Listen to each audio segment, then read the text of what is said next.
there, this is Ray with Ray's Guide, and I've been hearing word around the verse about the XenoThreat looking to do a bunch more of their shenanigans despite the kicking we gave them 6 months ago, and I remembered that one of the very first videos I did 6 months ago now was a set of tips about XenoThreat, the first time they darkened the door of Stanton, so I took a look back at it and I thought, wow, there's no way I'd want anybody looking at that video about what to do this time around. First, of course, because it's 6 months out of date, and also because, as my only second video, well, it kind of stunk.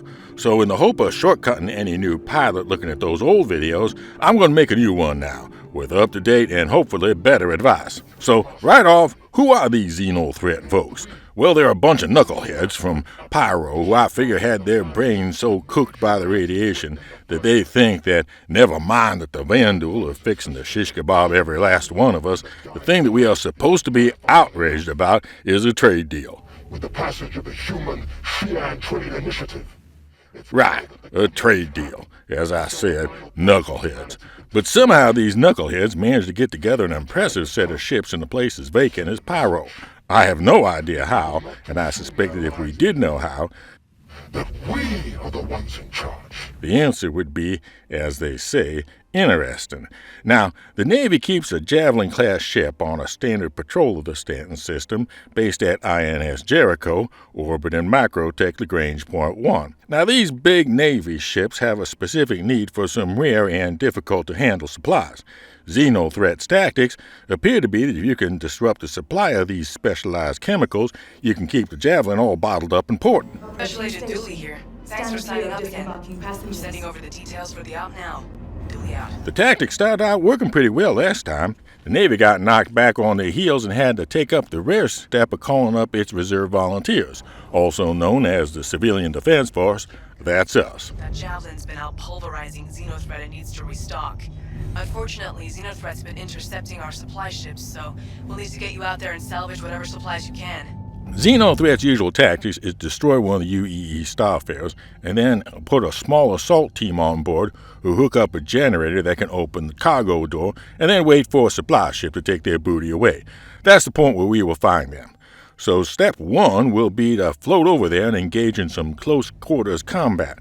That means if you aren't intimately familiar with the layout of the starfare, I highly recommend my video about how to not get lost in the starfare, because otherwise you're going to get lost in the starfare. Possible entrances in order of convenience are first, the lower level of the broken off nose. Second is the entryway from the refueling gantry, and last is the end of one of the nearer turret posts, which is a real labyrinth.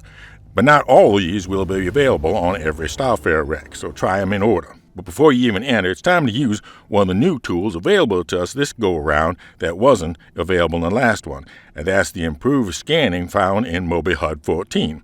Aim right at the wreck, hit the scan mode key, wait for the signal bar to be all white, and then hold the scan button for more info than you may ever want to look at, but a lot that you do.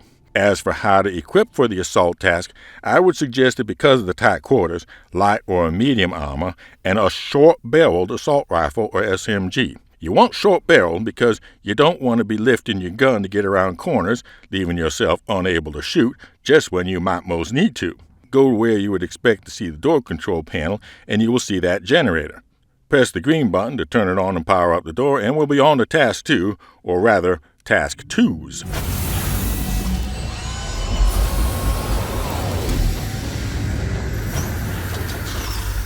The second task has two roles, cargo loading and Overwatch. Actually, Overwatch is important during Task 1, so if you don't want to or aren't good at the assault, you can just do Overwatch during that time too. There are 4 types of ships that will be showing up red on your HUD. The first are the XenoThreat regulars, who will be clearly identified as such and will follow, such as it is, standard XenoThreat tactics. Then you have XenoThreat sympathizers. Even though XenoThreat does not trust the local criminals enough to recruit them, anarchists will show up to create chaos. As I often say, there is no predicting chaos. So they'll show up in anything and use unconventional tactics. I'm suspecting tricked-out all-ballistic builds and smash-and-dash tactics will be used. Very dangerous. The third will be accidental crime stats. This is an area of operations that is chaotic, and even being careful may not be enough to prevent you from getting an accidental crime stat. So take a moment and watch. Are they actually behaving like a hostile?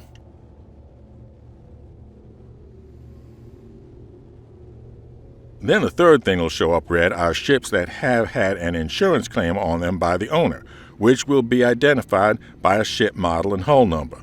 These can be ignored. As to what ship to use, I'm not going to be making a firm recommendation since too much is still changing. I will observe that if you use a ballistic loadout, you will be running out of bullets way before you run out of XenoThreat. So either plan for all energy loadouts or plan on making lots of rearming breaks. Speaking personally, my current favorite is the Cutlass Black, since it does fair at the Overwatch and is excellent at the cargo loading task too. I've been swapping out the Gatlins for Sucker Punch cannons, and I've been enjoying that 1-2 combo. When it comes to the cargo loading, if you don't already have a multi-tool and a tractor beam attachment, stop. Just stop and go to the refinery deck and purchase one. Heck, purchase a spare too. You're just gumming up the works walking around carrying these one at a time. Even if you're the only guy there, it's still best to divide the task into 2 jobs, pickers and loaders. Pickers go around and throw all the boxes to the doors, and loaders then take them from the door and send them across to the ship. As I said before, and I'll say it again, use 2 ships. One is the slow boat, and it gets the yellows, and one is the fast boat, and it gets the greens. Full stop. The blues can go in either, but I prefer to put them with the yellows, since if any of the greens go bad, I don't want the blues anywhere nearby.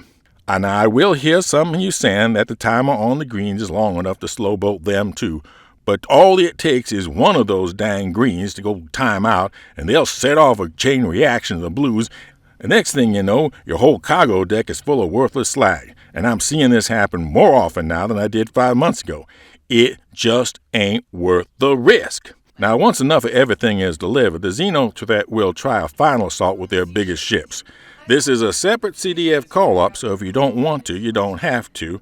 But if you do, sign up in the Mobiglass again. One big difference about this go-round is that with MobiHUD 14 allows us to dumbfire missiles and torpedoes. And since the Idris is as big as a barn, you can just dumbfire a whole fistful at it. A good coordinated swarm of retaliators is still awfully fearsome thing, and not that hard to pull off. Just do it the way the old World War II bomber pilots did it. Have whoever's at the point be lead, and when they release, everybody else does too. Simple. Wait until the low end of the range so the turrets can't hit your torpedoes, and then drop a full spread of 4, and then just continue straight ahead and dumbfire the rest up close.